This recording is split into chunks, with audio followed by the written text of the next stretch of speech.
No início da República, a questão indígena, ela fica à mercê das constituições. Ou seja, compreende-se sempre que o Estado ele é responsável por essas tribos indígenas. Mas na prática, isso não fica muito claro como vai ocorrer. Na Constituição de 1891, por exemplo, a questão indígena ela não é nem ao menos abordada. Ela só transfere para o Estado as terras devolutas no artigo 64. No início da República, inclusive, existe um projeto para transformar os índios em espécies de nações livres, que vão ser autônomas dentro dos seus estados. Mas esses projetos eles não são de muito agrado, porque eles podem, inclusive, ferir a autonomia dos estados perante aos índios. Então, define-se que cada estado vai ficar responsável pelas tribos que estão dentro do seu território. E aí, por exemplo, o Rio Grande do Sul, com isso, cria um órgão indígena. Mas, num quadro geral, as políticas continuam sendo mais ou menos as mesmas usadas no período imperial, principalmente com a manutenção da catequese dos indígenas. Então, no final do século XIX, chegam os imigrantes europeus, principalmente nos estados de Santa Catarina e Paraná, né? E com o trabalho dos imigrantes, você tem a marca de novos conflitos, de conflitos muito intensos, que acabam dando ao Brasil um rótulo de estado omisso aos seus indígenas. Então, devido a fortes pressões exteriores que o Brasil sofre, ele funda, em 1910, o Serviço de Proteção aos Índios e Localização dos Trabalhadores Nacionais.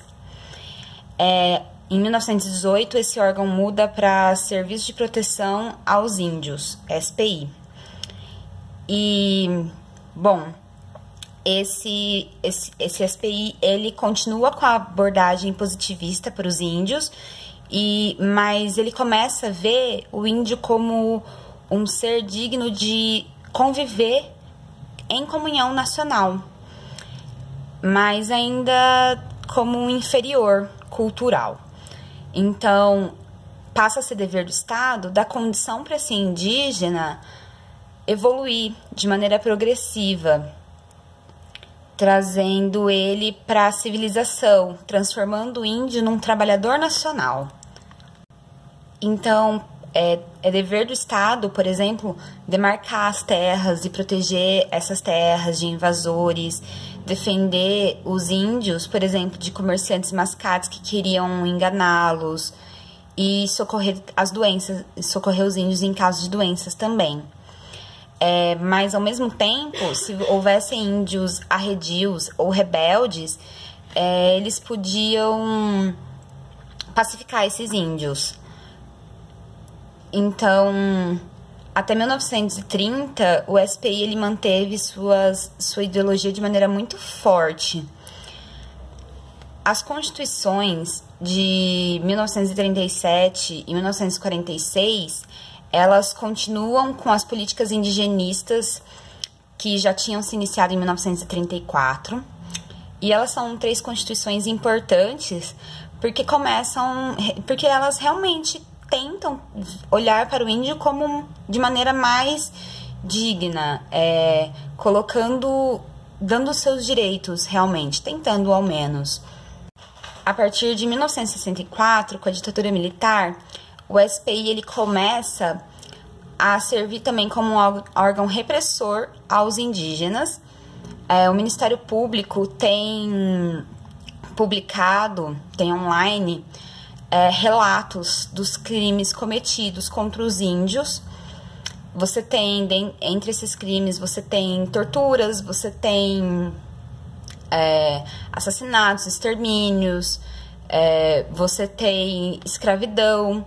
Então, é uma série de crimes que foram cometidos contra os indígenas a partir do órgão que seria para protegê-los mesmo. Então, é o Estado usando seus aparatos para oprimir as minorias já. Algo que, por ser ditadura militar, não é muita novidade ao mesmo tempo, né? Então, mas em 1967, o SPI ele se extingue e cria-se a Fundação Nacional do Índio, que é a FUNAI. A FUNAI, ela vem com o propósito de consertar, entre aspas, né, os estragos feitos e afastar as políticas mal intencionadas. O maior marco realmente para a evolução dos direitos indígenas, para a conquista de direitos e a garantia deles também, é a Constituição de 1988, porque a Carta Magna, ela modifica um paradigma, e ela estabelece novos marcos para as relações entre o Estado, a sociedade brasileira e os povos indígenas, como, por exemplo, o Estado passa a garantir respeito e proteção à cultura das populações originárias. Então, a partir de 1988, o modo de vida, de produção, de reprodução da vida social, ele é responsabilidade do Estado ser protegido. O direito à terra, abordado nessa Constituição de 88, ele é referido como direito originário, porque ele é anterior à criação do próprio Estado e leva em conta também as demarcações de terra, os princípios de demarcação de terra, por exemplo, vão levar em conta o histórico de dominação da área na época da colonização.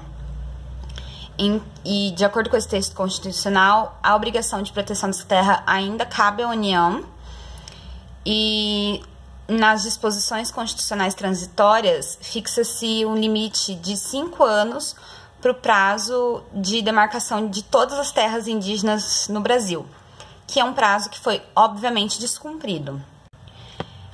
Esse descumprimento do prazo para a demarcação das terras, ele é, segundo alguns estudiosos da área do direito, ele é a lesão mais grave. Porque, por exemplo, os povos que estão fora da Amazônia Legal, os Tupinambás e os Pataxós, eles são muito massacrados por causa dessa dificuldade em demarcar. E trazer a ideia de que o indígena ele só tem direito desse território, que já está demarcado, ele é uma coisa muito ofensiva, porque os direitos do índio, eles são válidos em todo o território nacional. O indígena, mesmo se ele viver em cidades, em área urbanizada, ele continua tendo sua cultura, ele continua tendo seu modo de vida, ele não é criado dentro desse paradigma tão ocidentalizado, então ele merece sim os seus direitos preservados. No direito, é a partir da política de governo que o texto magno ele vai ser cumprido realmente. Então, apesar do nosso ter estabelecido um novo panorama dos direitos dos povos originários, essa ruptura ela ainda está em curso, por questões como racismo histórico e estrutural e até mesmo institucional. E então, existem muitos dispositivos que realmente protegeriam o índio, mas eles não são devidamente cumpridos. Um dos dispositivos de proteção à cultura indígena, que é o artigo 210, é garantir o respeito à utilização das línguas maternas e dos processos próprios de aprendizagem, que é o direito à educação, uma educação escolar diferenciada e intercultural, que seja preservacionista, com uma escola dentro da aldeia, um ensino que vá além da língua portuguesa, por exemplo, eles possam entender também a língua originária, e esse ensino ele tem que se dar de maneira onde exista a sua própria reprodução cultural tradicional.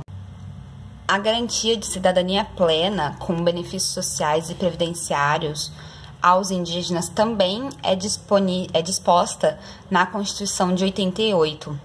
Além disso, qualquer exploração econômica das terras que podendo até mesmo gerar lucro, ela tem que permanecer dentro da terra indígena e ser administrada pelos líderes dali, de maneira autônoma. Também é garantido o direito à saúde, que é um subsistema de atenção à saúde dos povos indígenas, criado em 1999, formado pelos Distritos Sanitários Especiais Indígenas. É uma rede de serviços implantada nas terras indígenas que vão atender as populações, olhando para critérios geográficos, demográficos e culturais. E, claro, esses distritos, ele é parte do Sistema Único de Saúde, é um subsistema do SUS. Então, serve também como